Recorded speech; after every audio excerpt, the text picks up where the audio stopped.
In this video, we'll discuss two ways to customize where your visitors land when they click on your AdWords advertisement.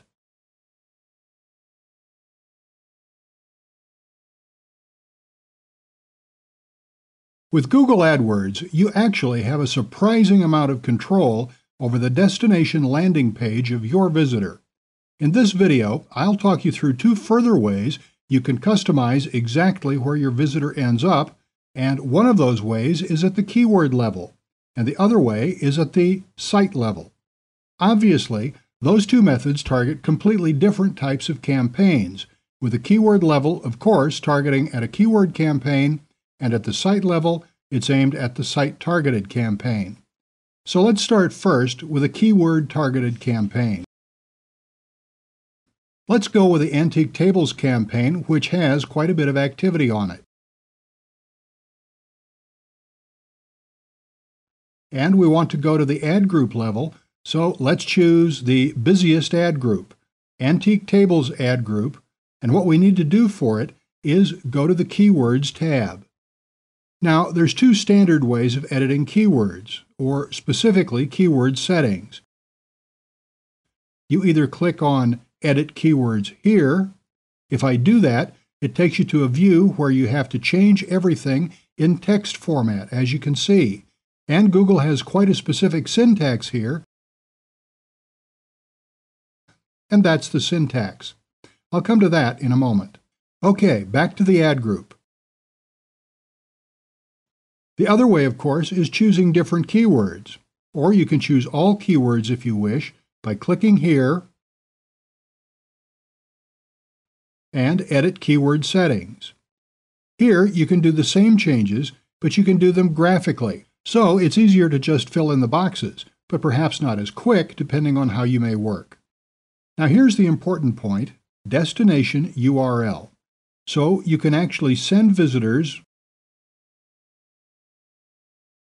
For example, if you click on Antique Tables, which is a broad match, you can send them to one specific page on your site. For example, www.demosite.com/antique tables, and then you can be even more specific, or as specific as you wish, such as Antique Tables broad match, for example. So if you want, you can set. Now, if you leave any of these blank, the destination for the keyword just defaults to the main destination for the ad. But you can see how you can apply this and be more specific about landing pages for any specific keywords you wish. So this is a very powerful feature. And just to touch on something that was mentioned in a previous video, dynamic keyword insertion. In a way, this is a manual way of doing that, but it gives you more flexibility doing it this way, although it does take longer. With dynamic keyword insertion, you can only insert the keywords that someone searched for, but that can potentially be used with destination URLs. But as I mentioned, with this way there's more work involved, but you have a lot more control over exactly what's happening for each keyword. If we go to the other editing view, so back to the ad group, Edit Keywords, and the syntax is keyword, 2 asterisks, and then the cost per click. Actually, it's worth mentioning, okay, here in this ad group, as you can see, the maximum cost per click is 6 cents. Since I haven't changed that at any keyword level, that's the default for all keywords.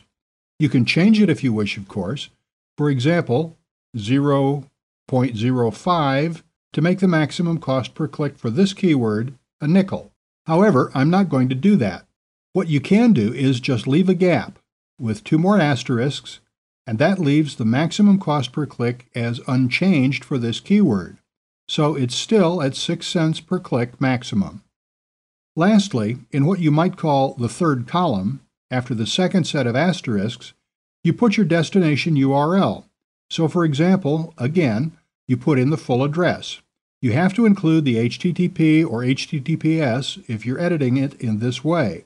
So www.demosite.com/ and then, for example, antique oak table.html.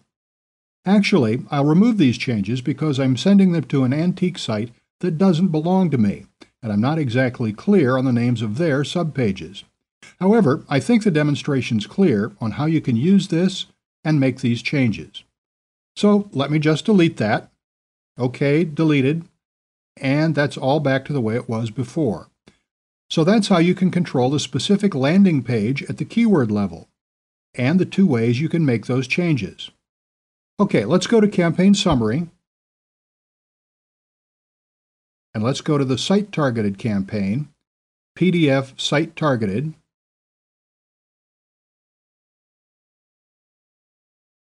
and let's dive into the busiest ad group, and there's been quite a lot of activity, effectively just under 130,000 impressions to date. Let's go to the Site tab, and here, like editing the destination pages at the keyword level, you can control them at the site level, or rather per site. So, edit sites and cost per thousand, and that's the editing view. The maximum cost per thousand in this example is 25 cents. 25 cents per thousand views. And here's the syntax detail over here. 2 asterisks again to break up the columns. The middle column is the maximum cost per click if you want to make it different per site. And the third column is the destination URL. So again, if you don't want to change the maximum cost per click, just add 2 asterisks, space, 2 asterisks, and then wherever you'd like to send traffic to this site. So the full address is http://www.demosite.com/ and whatever reference you want to use. We could just have the same address, for example, as the website. But of course, this page or this folder, because this would be a folder here. And if you add .html at the end, for example, that would become more of a web page. Essentially, what I'm saying is that where you're sending people, obviously, it has to exist as a page or a folder on your site. Okay, if you only wish to track for a couple of sites, you can do that for the top one, 100downloads.com, demosite.com/100downloads.com, and we assume that's a folder on my site. And how about another one? Let's scroll down and find another. Okay, that will do. 2 asterisks, space, 2 asterisks, http://www.500, excuse me, my mistake. I want to send it to my site.